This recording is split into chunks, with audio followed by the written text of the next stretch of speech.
Hey,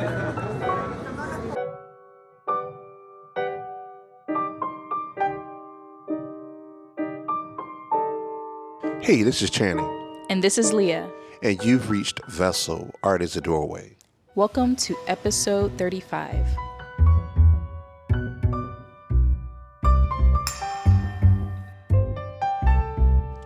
Friends, we're so excited to have you on the show today. You're going to see something a little bit different in this episode with Vessel Art is a Doorway, and we're so excited about it. It's something that Leah and I, we've actually been wanting to do for some time now. Recently, you've noticed within the past couple of years that Vessel Art is a Doorway has always been an audio recording. Well, in this episode, we're starting something new, and we're having visual recordings of many of the things that we're discussing. Yeah, we're super excited to be able to show you videos of some of the things that we've been looking at, and especially today since we are talking about one of the biggest art fairs, especially in North America, Art Basel in Miami Beach. And just to help your audience to really understand what we're doing, when we were invited to attend Art Basel Miami, it actually included several different events. Not only did we attend the Art Basel Miami events, but we also attended Design Miami. Yeah, they were really incredible. We also had the pleasure of attending Nada Art Fair, as well as walking around Wynwood, talking to different artists, talking to different street artists and sculptors, Peter Tunney. It's crazy everything that we ended up doing, all the amazing people that we talked to, and we got a chance to interview them live at their location. So the idea is that you will be like right along with us, and so we're super excited to share this with you. Definitely. It's so much so that, well, the event itself at Art Basel, as you can imagine, it being one of the biggest art event, like Leah said, in North America, we had to divide this up into 4 to 5 different sections because many of the interviews that we go through, we interview gallerists, we interview executive directors, many of the curators. Like Leah said, we even get a chance to interview some blue chip artists, such as Peter Tunney, and that was just a fluke. You know, we're really honored to have that on the podcast as well. So many of these interviews, unfortunately, we just had to just segment them because much of the information can be almost overwhelming at times.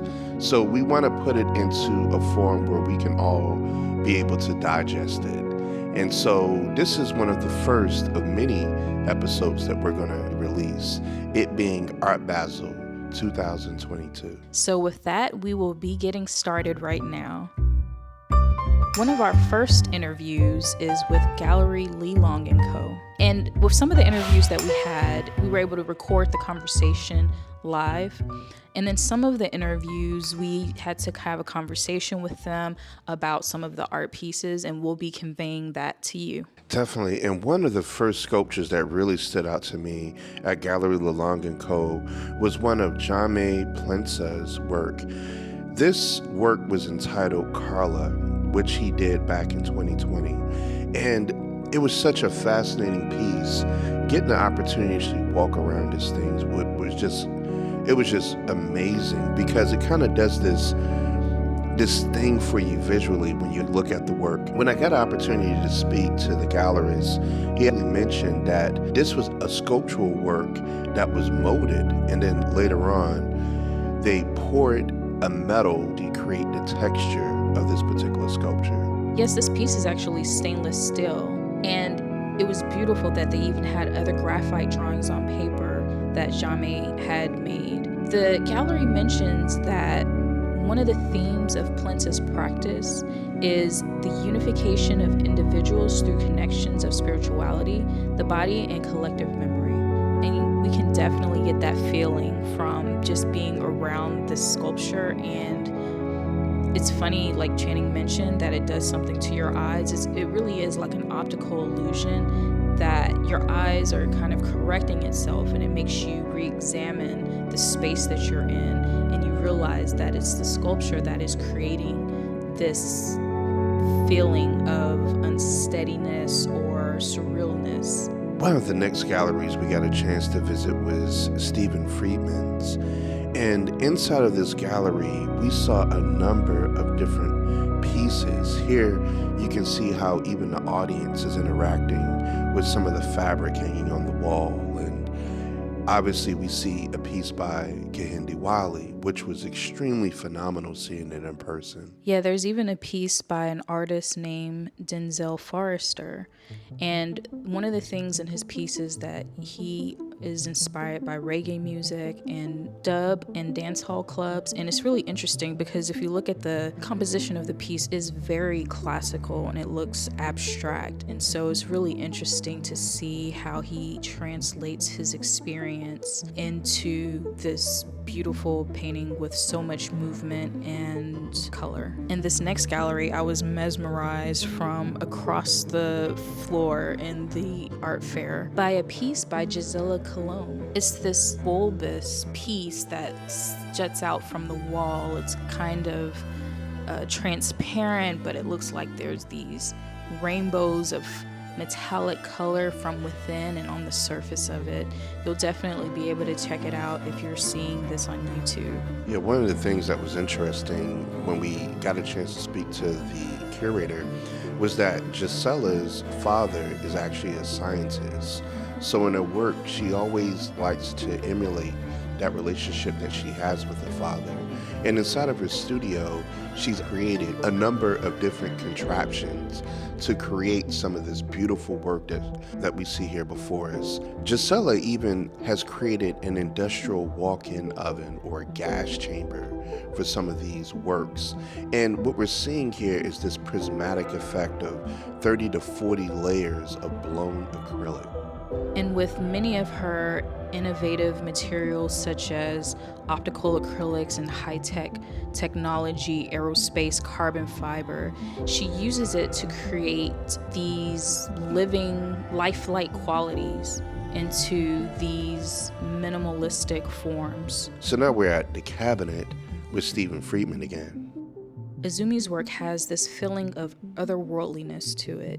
And it's really interesting that he uses his hands a lot when he paints, and also even when he adds pigment to these wood sculptures. In Kato's work, he animates that they are no one and nowhere, but rather that they're forms or expressions of the energy and very essence of consciousness. To say the least, I had a really good time here in Rodolphe Johnson's gallery. These smiling pots just really did something for me. And yeah, I don't know, maybe it was just, it seemed as though there was like this fun nature to them, but when you got closer and you saw the gold shine on some of their faces, it really added a luxurious feeling to them. Here we get a chance to visit the Rele Gallery, and they're based out of Lagos in Los Angeles, and we got an opportunity to meet Tonia and Nneji. Her theme of this show was whatever brings to light. Such beautiful, vibrant colors in this show. Tonia has been featured in Vogue magazine and other really established editorials. And she had quite a few paintings in her booth, but what was really awesome is that they're all sold out, and I can completely understand why. One of the beautiful things that you'll notice about her piece, her artworks, is the rich fabric in contrast to the background. The thing is that the fabric plays a very significant role in her paintings because it also plays a very significant role in her culture and in her family and background. Yeah, when she talked to us about it, she mentioned how much it connects Nigerian women to, like, if they've moved away to back home, to also their family and their culture. Even in her biography, it mentioned how her mother once sold her most valuable fabrics in order to pay for the artist's medical bills. We move over to the Morán Gallery here, where we had a chance to experience Raúl de Nieves and many of the works that he created. Raúl was always influenced by his childhood growing up in Mexico, and he likes to have memory maps of the hills of Mexico. And so we can see with Raúl's work and also Tonia's work, these two artists, is that we talk about on the podcast sometimes about how art can also be used as a way to understand another culture and a person's background and history, and by even learning about things from their standpoint, we can even learn more about ourselves or just begin to understand the world in a different way. So that's one beautiful thing about seeing some of these pieces that we just spoke about.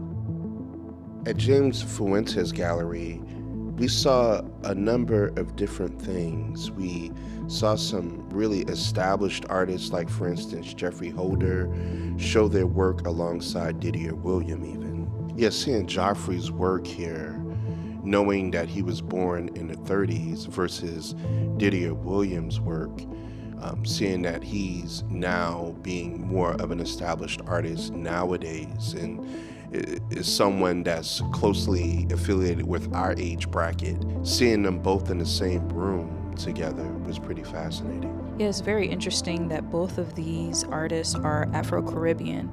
And a lot of times when we think of different cultures, we may think of different places on this earth, but sometimes it could even be different generations. But we can definitely see visually in this space that just like there's overlap in understanding between different humans in different places, also in different time periods too. And here we get a chance to visit Josh Lilly's gallery. These 4 paintings are inspired by Monet's depictions of haystacks in a field. Yeah, each canvas is made to capture a different time of day, and the idea is to bring to life a fantastical odyssey, journey across sea, land, mountains, and forests, which allegorically reflect on the artist as a wanderer, explorer, or seeker. And the artist's name is Tom Anholt. Yeah, and this is a really cool piece by Derrick Adams. I absolutely love this particular space of the Borro Gallery.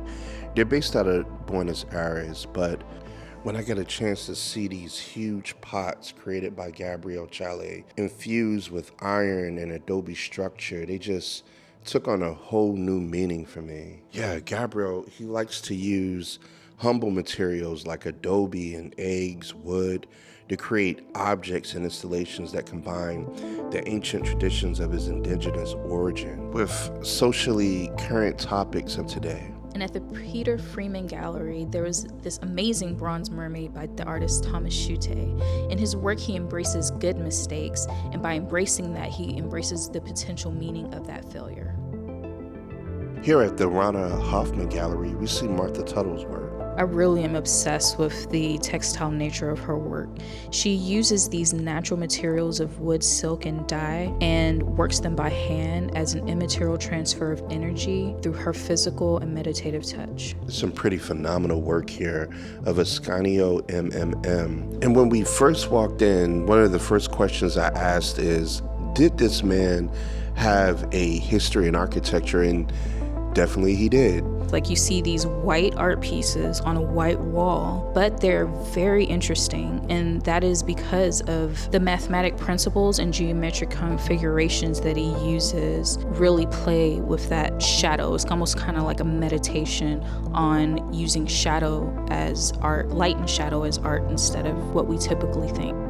Here we get a chance to see some beautiful work from Larry Pittman in the Lehman Maupin Gallery. And also we'll get a chance to take a look at Dohel's inverted monument, which is basically, you can see like this man who's basically upside down inside of this beautiful red sculpture made out of fabric and stainless steel. And the reason why he has the subject inside of the monument instead of on top of the monument like we usually see in public monuments is because he wants us to consider who and what we choose to elevate in public spaces.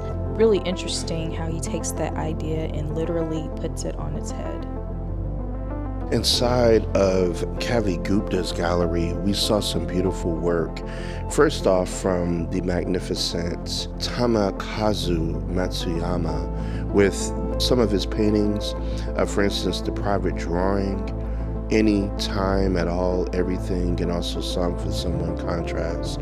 Some of the interesting things that I really noticed about a lot of this work was not only just the contrast of colors and the Asian influence that we see here, but you can see that in each of these paintings, there's a story being told. Now, later on, we also see Esmoa Mahamud, and here we first see a seat above the table.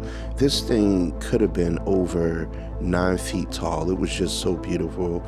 And also we have Ebony and Ivory looking at some of the beautiful features in the sculptures was just amazing. This particular sculpture was created from black marble, shea butter, wax, and damar resin. As beautiful as the sculpture is, it's actually a commentary on the intense labor and objectification of a lot of the African women who harvest the shea nuts. And you definitely see that with the bust of the woman being made in shea butter in contrast to the very expensive black marble. We now travel over into the Monique Milosh Gallery, and we get a chance to experience Sanford Bigger's work. Sanford she graduated with a bachelor's from Morehouse in Atlanta, Georgia, and then became an assistant professor in Chicago. So the Monique Milosh Gallery is based in Chicago. One of the interesting things about Bigger's work is that he works with antique quilts that echo rumors of their use as signposts on the Underground Railroad. Then he engages these legends and contributes this narrative by drawing and painting directly onto the quilts. Now, over the past several years, these works have grown to include new 3D abstract sculptures. And even though what we see here, instead of what he's known for, which are his quilts, he's making sculpture. It's interesting, in an article he mentions, the article is on wallpaper, he mentions that he is experimenting more with this idea of taking something that already exists and using it as a foundation to make other work.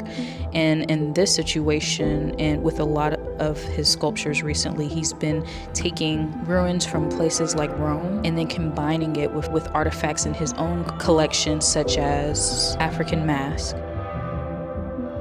Here at the Bergerain Gallery, we see some of Stephanie Shee's work, and it was a privilege earlier this year to actually take a class with her in person at Still Life Ceramics here in downtown Los Angeles. And one of the things that I personally learned from Stephanie was that she immortalizes some of the basic classic Asian American objects inside of their pantry. And it's almost like she immortalizes these images by creating these beautiful ceramic structures like we see here. And then as we made our way over to White Cube, there was, I don't want to say an elephant in the room, instead there was this massive yellow bowl with eggs in it. And this art piece was by Jeff Koons. And what he was doing is he's transforming everyday objects into a grand monument. So it's just interesting to see how we just talked about Stephanie Shee and the way she explored cultural identity by making everyday objects, by elevating everyday objects, and we're seeing Jeff Koons do the same thing. Yeah, and Leah, here we see one of our favorite artists, Theaster Gates, creating this particular shoe shine chair entitled Dagger. Wow. Yeah, in this piece, Theaster Gates is honoring the work that goes into shoe shining, as well as the social interaction that takes place doing that particular task. Now here at the Gemini G.E.L Gallery, it was really interesting because we know Frank Gehry as an architect, like especially living in Los Angeles, you see his really amazing buildings everywhere, but it was the first time I had seen his collage work. And I found it really interesting that he often uses collage along with other traditional mediums as sketching to be able to visualize the possibilities of the form of some of his buildings. And next to some of his work at this booth was Julie Maritou. And it's really interesting because she often, in some of her abstract works, uses architecture as a base to depict social behavior and the psychogeography of a space. So it's interesting how in these two instances, these artists are working with physical space or thinking about physical space, but in a two-dimensional format. And we can't forget some more beautiful work done by Analia Saban, Tacita Dean, and also Richard Serra. So from there, we moved on to the James Cohen Gallery. And one of the things that was really striking when we walked into this booth, it's in the Meridian section of the show, was some works by Josiah McElhaney.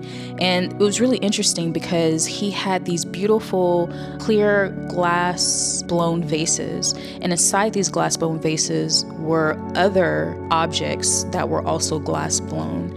And it was interesting because we found out that what he's doing visually is pointing towards alternative histories and futures.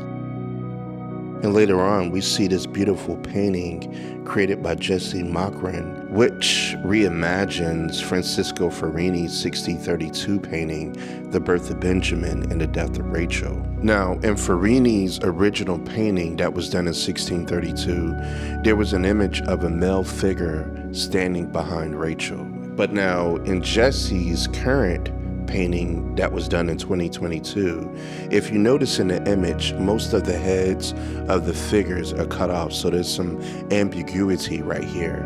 Now, one of the things I noted inside of Mockran's notes, Jesse mentions that the bodies in my paintings are often vulnerable to anonymous interventions coming from outside the frame.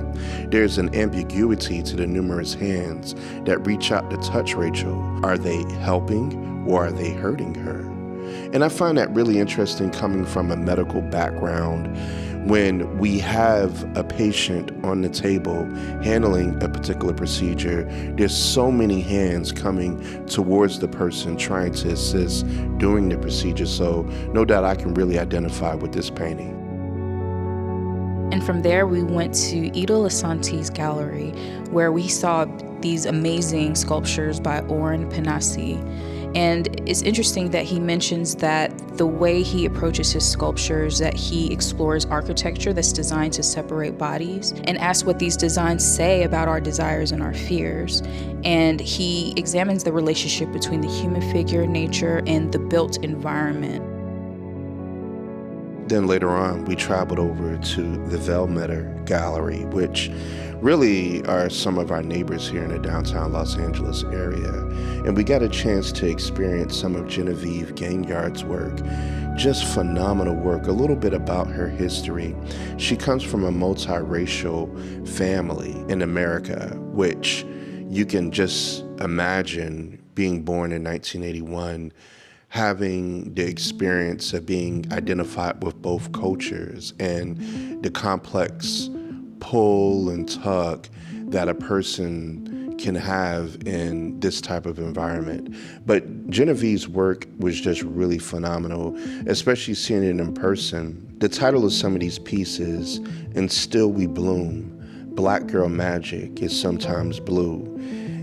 Just hearing the theme of some of these works was really phenomenal. Yeah, and some of the pieces that were here at the booth, we see some figurines that Royal Dalton is known for making. They make all kinds of figurines, but in this one, it's kind of like maybe a stereotypical negative image of, like, when people think of like Aunt Jemima or something like that, they think of a heavy-set black woman with that may not be what's considered traditionally attractive. But what was interesting is that she removed the head off of these figures in these collages, and what she did was replace them with these images of beauties from Jack magazine. And so the idea is that she is elevating, taking away that negative stereotype of what African Americans are thought to look like and replacing it with actual images of beautiful women from that cultural background.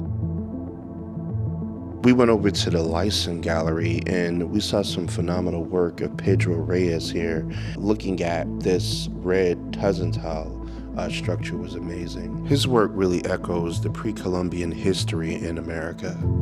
And as we're walking towards Masaomi Yasunaga's work, this vessel fused with stone is just phenomenal. I'd like to read to you a quote from him. He says, "What is fire? Fire is a phenomenon that is an absolute necessity to my method of production, and it lies at the heart of my practice. While fire is an inseparable factor in human evolution, it also possesses the ability to destroy.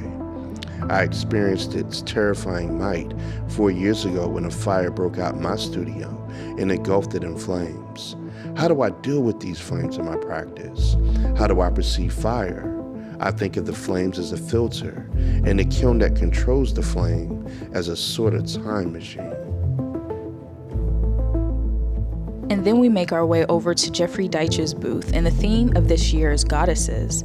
And one of the things that really stands out as we look around are that the images are of women, and most of the art is done by women, but I think there's some men in there too. As we look on the wall, there's this massive quilt by the artist Bisa Butler of Salt and Pepper. And it's interesting because Bisa Butler, she, instead of using words to tell stories, she uses stitches and fabric.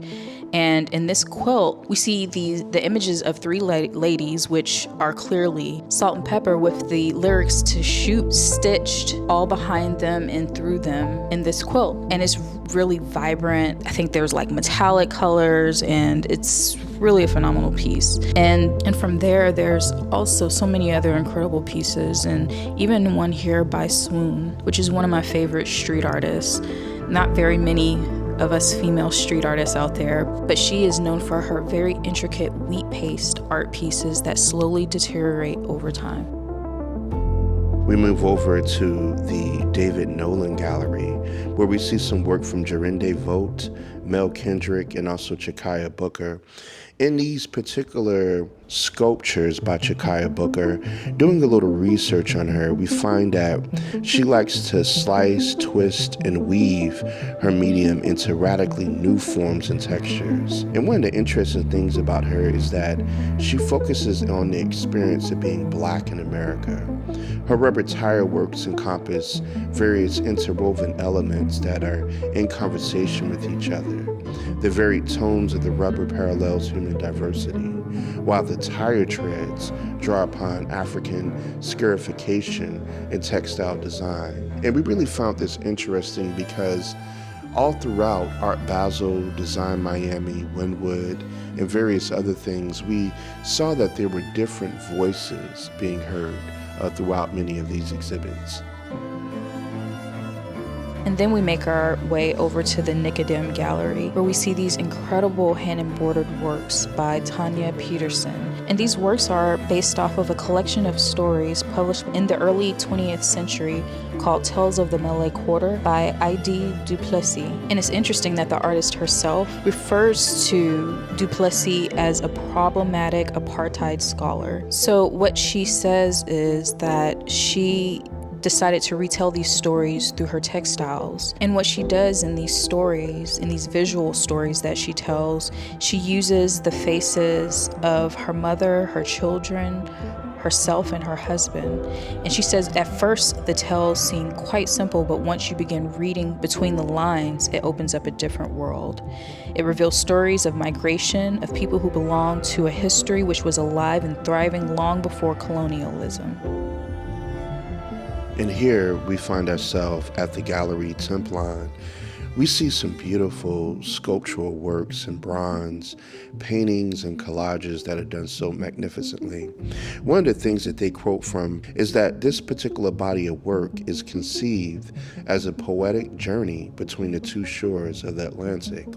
The display is introducing to the American audience several artists who will be part of their New York program in the 2022 through 2023 time period. In line with the gallery's ambition to create a dialogue between generations, this show, this particular year, puts into perspective the history of the gallery and its deep interest in the articulation between the heritage of great masters and the experimental socio-political approach of younger generations. We now get a chance to visit the Nneji Gallery based out of Berlin, Germany. And it's interesting because when we walk in the booth, we can't help but be mesmerized by Thomas Barrell's work. He's an 85-year-old artist who is known as a pioneer of German pop art. And it's interesting that he readily draws on his experience of Cold War Germany. The feeling of his work is very, very current. One of the things that stands out are his use of patterns, and these patterns seem to wrap around these invisible objects or even people. And these sculptures and digital images and paintings are commentaries on the systems of control and domination in a rapidly globalizing economy.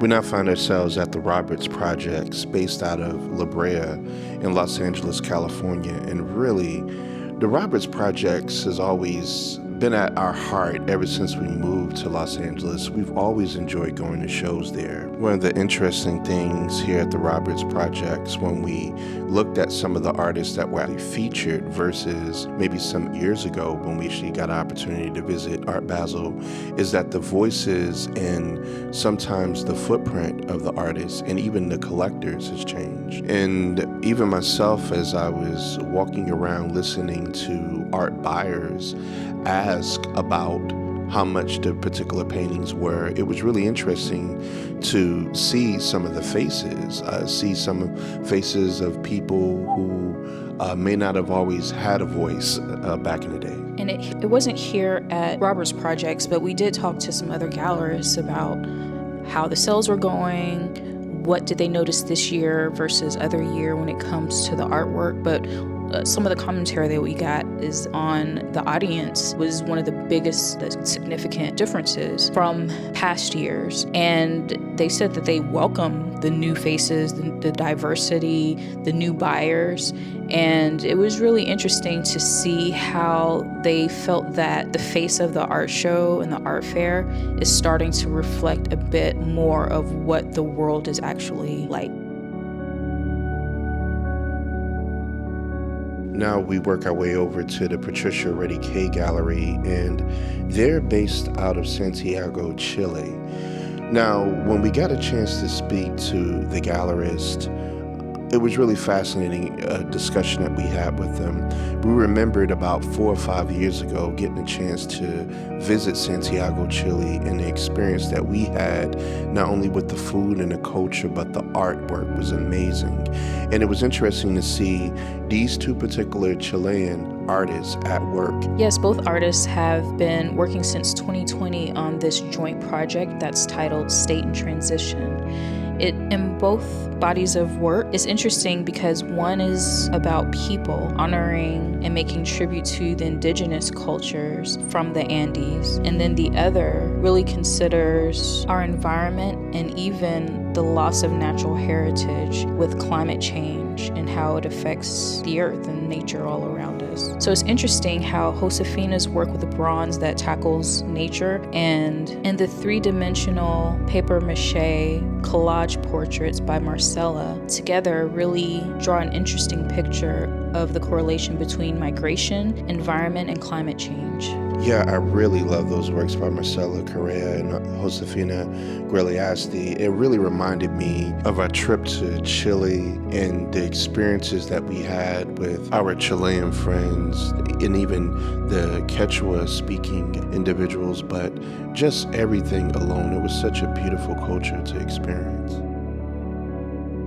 We move on to the Night Gallery. Now, the Night Gallery was a very interesting exhibit by Samara Golden, and this was a continuous work of hers that she had done. The theme of this particular exhibit is guts. You could just imagine as you're looking here, you're seeing these small intestines things that are growing from the wall and even from the ground here.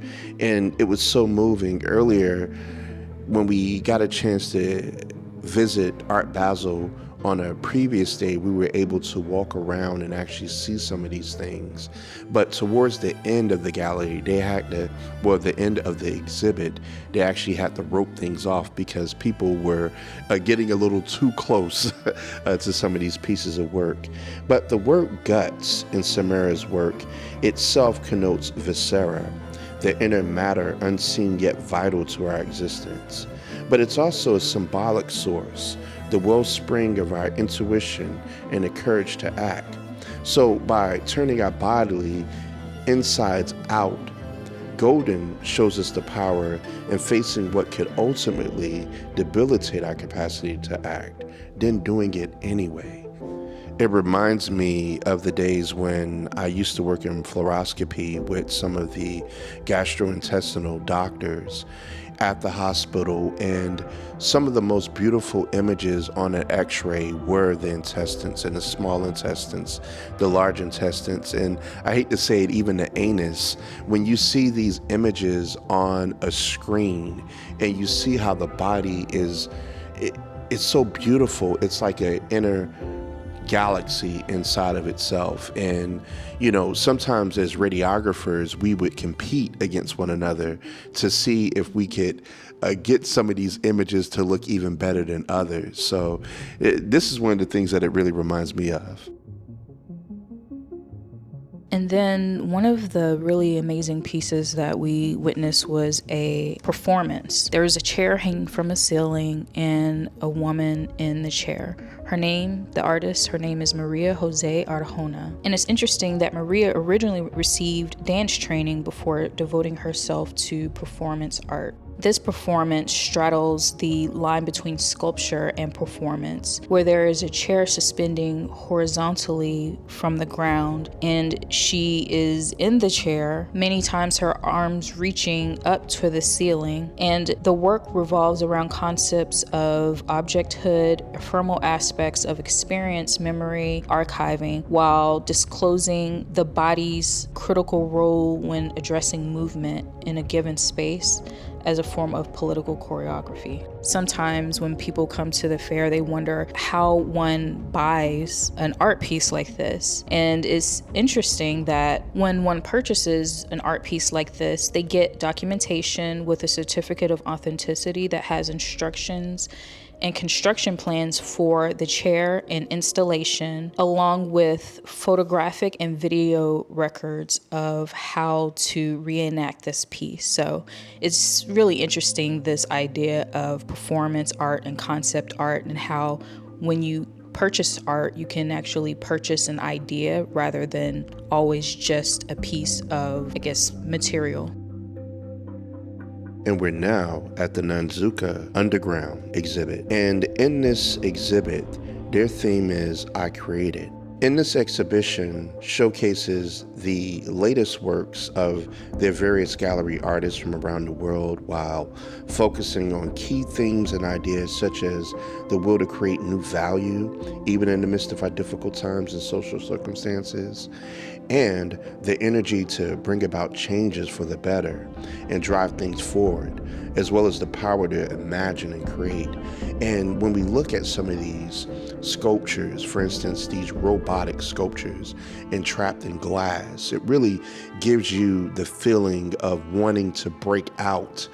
And it was really interesting because as you're walking around the different exhibits at Miami Art Basel, what happens is there's like a cubular form if you were to look from up top downwards. And this particular gallery was responsible for a number of different artists. So when we wrapped around the corner, we thought we were in a different gallery, but we were actually in the same one. So we got a chance to see some different artwork from different artists from around the world.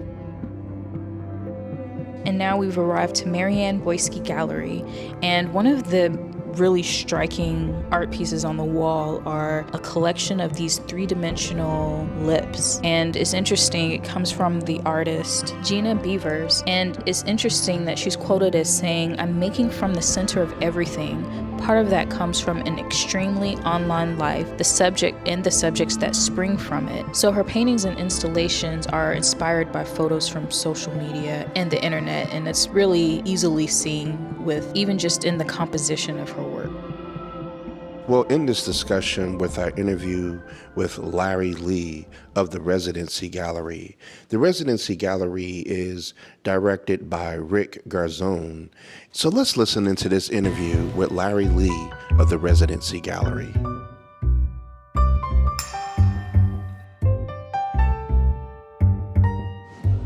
Well, audience, we have the privilege to have Larry Lee with us from the Residency Gallery in Inglewood, California. Larry, we want to welcome you to the show. Could you tell us a little bit about your work? Yeah, so for our project at Art Basel this year, we brought my project called Migration Amnesia, and it's a collection of paintings that have to deal with the Tiananmen Square massacre in 1989 that happened in Beijing. And, my parents were grad students during that time, and they had to witness all these atrocities, and a few years later they immigrated to the States where they had me. And so I grew up in the States, and I think that's where a lot of my fascination with trying to understand my family's migration here and my story, exactly where that stems from, just like my parents' experience. So all these paintings are a mixture of protest images and family portraits, and this, it's a mix of a lot of chaotic scenes and a lot of really tender, intimate moments with my family. So I'm always looking for the in-between between tenderness and trauma, and trying to find the tenderness through the trauma or the trauma through the tenderness. So it's a lot of working through dualities and juxtapositions with each work, and just trying to figure out my story as a Chinese American who has a very fragmented perspective when it comes to his own culture. Yeah, that's dope, man. That's dope. Well, just seeing some of the images of your family, seeing, some of the atrocities that your people have gone through, and just seeing the beauty of some of these images, how you've been able to, despite all of the agony that went through, you were able to pull some beauty out of it. So that's just beautiful, Larry. Thank you so much, man. Thank you guys so much for coming and, so showing love, supporting. So appreciate you guys. For sure. That was such an interesting interview with Larry Lee. Wouldn't you agree? Yeah, I really love hearing it from him, his perspective, his family's perspective, and their experience and how it relates to the paintings that he has here. Thank you guys for participating in this experiment that we're doing with these art fairs. I mean, this was hours and hours of work. Our feet were so tired. We were tired doing this, but it was super enjoyable, and we loved getting to know everybody. And we hope that you guys really enjoyed hearing about all these artists in one little concentrated shot too. Definitely. And you can find more of our work in the podcast at clss.studio. That's class without the A.studio. If you'd like to find out more about what some of the things that we're doing, you can find me on Instagram at justglazechanning, and also on Twitter at VAD, V-A-A-D, Vessel Art is a Doorway, podcast, V-A-A-D, podcast. And you can come hang out with me on Instagram at Leah Smithson Art, and that's both on Instagram and Twitter. It's Leah Smithson Art. But we want to thank you from the bottom of our hearts for being with us today, listening in on some of the exhibitions here at Art Basel Miami. But we want you to stay tuned, because next we'll be discussing Design Miami. And we have some extremely exciting interviews to discuss, some features even of the Haas brothers. So we look forward to that as well. But thank you once again for being a part of Vessel Art is a Doorway.